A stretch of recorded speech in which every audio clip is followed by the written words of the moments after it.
আল্লামা সাঈদী রহমতুল্লাহ আলাইহি, তার জীবনটা আমাদের জন্য একটা অনুসরণীয় হতে পারে। আমরা যেন তাকে, তার জীবনের যে সারা জীবনের আকাঙ্ক্ষা ছিল, আল্লাহুম্মা ইন্নী আসআলুকা শাহাদাতান ফি সাবিলিক, এই জন্য মনে হয় আল্লাহ তাকে শাহাদাতের মরণ দিয়েছেন।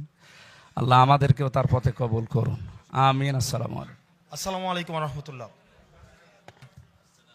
পবিত্র রমজান মাসে ইফতারের পূর্বক্ষণে আপনাদের সামনে কথা বলার সুযোগ হয়েছে। আমি আসলে কি ক্ষমতার কাছাকাছি যারা থাকে তাদের সামনে খুব সহজে কথা বলা যায়, কিন্তু যাদের সাথে শ্রদ্ধার সম্পর্ক, যাদের সাথে বিনয়ের সম্পর্ক, তাদের সামনে আসলে কথা বলতে একটা সংকোচ কাজ করে, কারণ এটা ভুল হওয়ার একটা সম্ভাবনা থাকে। তা আমার ভুল মার্জনা করবেন। আমাদের 5ই আগস্ট পরবর্তী বাংলাদেশ বিনির্মাণের ক্ষেত্রে আপনাদের একটা তাৎপর্যপূর্ণ একটা ভূমিকা রয়েছে। যেমন এই পুরো 1.5 দশক